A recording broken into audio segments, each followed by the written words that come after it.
Hello, friends. This is the good, bad, and ugly weekly review from Weekend Investing for the week ended 6th of December.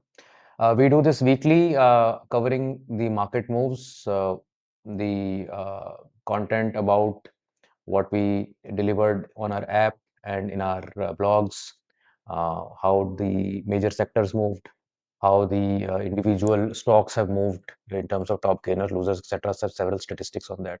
So this is the format of this weekly report. We are also running a campaign for celebrating the 6th anniversary of one of our most popular strategies, MIMT All Cap. If you like to join this, you can use the code All Cap 6, and this is valid till 8th. We've also introduced a portfolio momentum report. If you haven't seen it, please go to this QR code or the link in the description, and you will be able to immediately check the health of your portfolio on certain parameters from a momentum perspective, and that will give you insights into your own portfolio. From our research desk this week, we had several content pieces that are displayed on the screen. And I would encourage people to spend some time in with these articles, because this is general sort of awareness about what is happening in the market, and a sort of a background learning will happen for you. You don't know which article may impact you to delve deeper into that subject, and that may become your sort of main go-to strategy. We also do some very deep data backed stories on the weekends. So this one is a weekend investing special for 8th of December, and you'll have to watch it to see what goes on inside there. Uh, this week's story is on why you may not be making big money from the markets. I won't reveal more here. Um, of course, always please read the disclaimer and subscribe to this channel if you haven't so far. In terms of the Nifty moves, this week Nifty was up more than 2%. You can see here it has been a nice opening for the month, um, almost a linear sort of a move with some violent move on the expiry day, but overall a good outcome. And this on the back of reasonably poor uh, news. So one of the news was, of course, about the GDP slowing down, and then on Friday, RBI did not change the uh, repo rate, which was expected to be cut by quarter or half a percent, but that did not happen. The market did not collapse after that. So several of these news items have come, which could have caused a reasonable correction, but that did not, and that is essentially telling you the internal strength of the market. It looks like the market has made up its mind to go higher, and that's what is happening. It has also broken out through several of these resistances that we were mentioning in the last few weeks. So an inverse head and shoulders pattern also is in play for a target of nearly 25,500. So a 200 DMA check has also been done. This has been the pattern in the last many years. 6 to 9 months or so, the market comes down to 200 DMA and bounces off. That has been the pattern going forward in the past few years. This week, the weekly candle is looking strong. We had this correction, and now we are going higher. The gain is coming on the rise of you can say skepticism. Nobody is believing that this rally can last. That is usually the best market behavior for market to go forward. When nobody is believing that we can go forward, market goes forward in that time period. You can open up the history of the markets, and you will see that the worst times are where people are not optimistic at all, uh, and that is where the markets take off from, and that is the sort of internal mechanism of the market to beat most people's expectation. Most people will not be able to call the market right most of the time. That is the whole underlying thesis in the market. The mother market, the US market, is flying very high. Again, 0.96% this week. So you can see the kind of dramatic move that has happened since last year. And last year at similar time, we were near maybe 4,400 or so, and we are at 6,000 now. So in dollar terms, that is a huge move where almost 40% kind of gain has come in the US markets. And there is a very telling statistics that I was reading this week that almost 60% of global market cap is now concentrated in the US market. It has become that big a market that everything else is just, India is like 2% maybe, but US market is like 60% of overall market cap. Gold has been very, I would say, dull and consolidating within a range. Um, this is the INR gold rate. For those who would like to plot this on TradingView, what you need to do is to take the gold spot rate, which is XAU USD, multiply it with USD INR to get the INR rate. Then you multiply it with 6% additional taxes, duties. So multiply it with 106, and then you divide it with 31.109. Why is that? Because the gold rate is always in troy ounces, and 1 troy ounce is 31.109 grams. So that's how you can derive the gold INR rate per gram on your chart. So this is also something that several people have been asking. So this is hovering around 7,600.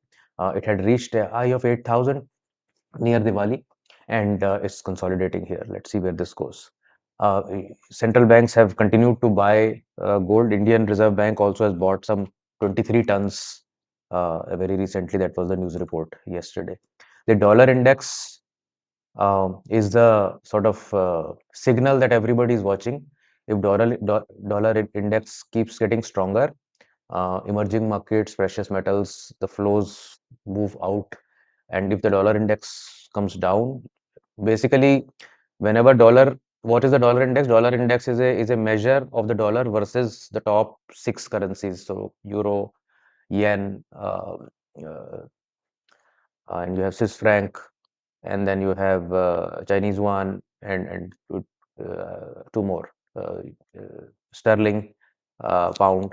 Um, so essentially uh, the basket of that six currencies versus the dollar is this measure. So whenever dollar becomes stronger versus this basket, dollar index is going up.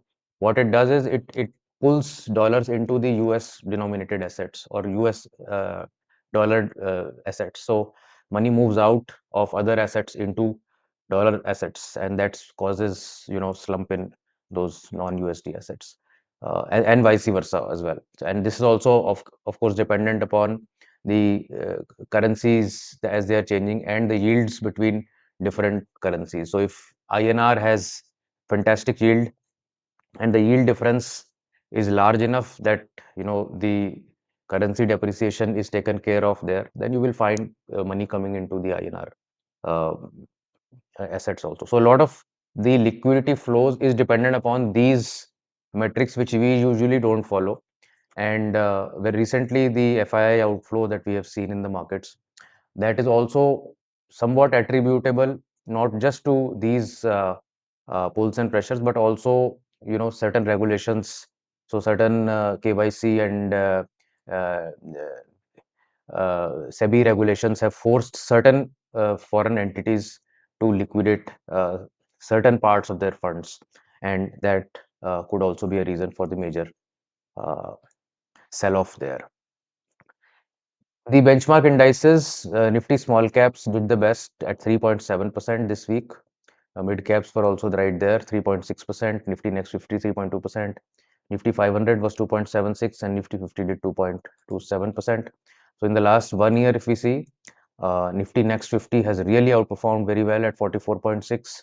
Nifty is at 17.9. So when people say that Nifty Indian markets are in a bubble, they are definitely not talking about Nifty, because 17.9% is no big deal. I mean, even if we go like 5 year, Nifty is at 15.66, 3 years is 13.42, which is very, very normal, or maybe like a 1 or 2 percentage above normal.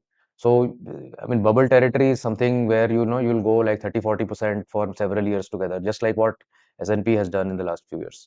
So, in 5 year period, yes, small caps, the CAGR looks extremely healthy at 30.6, but from a large cap perspective, we are really not there. So, FI selling, etc., probably cannot really continue for too long a period also here. Whereas the domestic flows will sort of maintain the small cap and mid cap segment likely. So this is a good overview of where we are on a monthly basis. Small caps have recovered, whereas Nifty on a monthly basis is still not recovering too much. Let's move on. So within the sectors, you see the real estate sector, PSU banks, metals, IT, media, services, financial services, banks, commodities, private banks, they have all done well this week. FMCG stands out at minus 0.3%. FMCG is actually the you can say the weakest link of the market right now. So not just one weekly, but if you go 1 month, FMCG is minus 1.7. If you go 6 months, FMCG is okay, it's plus 0.7. 1 year FMCG is again only 5.6. 3 years FMCG is 16.2. So 3 years is good, but last 1 year has been a laggard for FMCG. Besides media, FMCG is the lowest sort of gaining sector. And just look at the central public sector enterprise stocks, 47.2%, real estate stocks, 46%, public sector enterprise, other stocks, 38.8 on pharma. So pharma has come back up very nicely. If we go long term on pharma, you will see pharma has done quietly very nicely. I mean, 23% CAGR over the last 5 years is fantastic return. Real estate, 30% over last 5 years is phenomenal return. I think if you talk to most people, they will say real estate is a bubble, real estate doesn't last. But just see the compounding real estate sector is has offered in the last 5 years. But better than everything else that we have. And some of these data points actually bring out the facts which somehow we are not able to absorb normally. Uh, Nifty sectoral momentum overview. When we compare 1 week, 1 month, 3 months, 6 months, 1 year, and we rank according to that. So IT is at the top. We have real estate here. We have then public sector banks are there. Services sectors. So this ranking tells you that where the most opportunities are likely to be, at least in the short term. And for over a longer period, you can see that there are several like public sector enterprise stocks, CPSC and PSC. They were both riding high on 6 month and 1 year momentum, but have recently slowed down a lot. Whereas commodities are gradually picking up, you can see that PSU banks have picked up very nicely in the shorter term.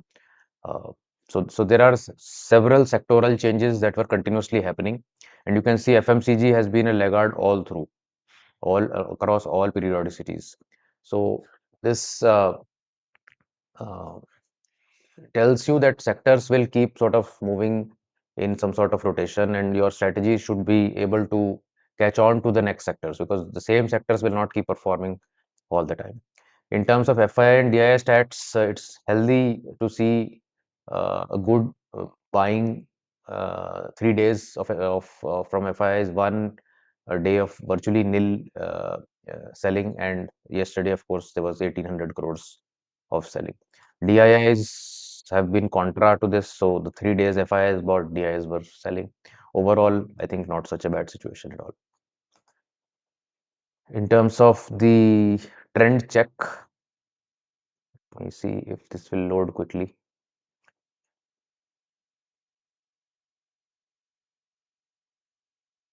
So this measure is telling you the percentage of CNX 500 stocks above 50 and 200 moving average. And you can see that from 13th November, this number is constantly going up from 11% to 49%. And here also 200-day moving average also bottomed at 38% and now 59%. 59% is reasonably healthy, where 59% stocks are above 200 DMA, 49% stocks are above 50 DMA. So it's a good, nice pickup in the market. You can see here that beginning of middle of October, we were at 74%.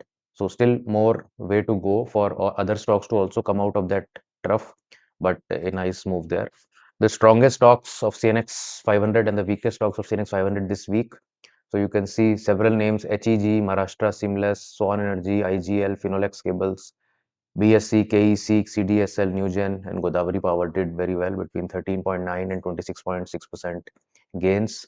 And then you had some losers: Aegis Logistic, Adani Gas, Indigene, Adani Green, Easy Trip, Chola Finance, Vedanta, Carborundum, BASF, CE Infosystems.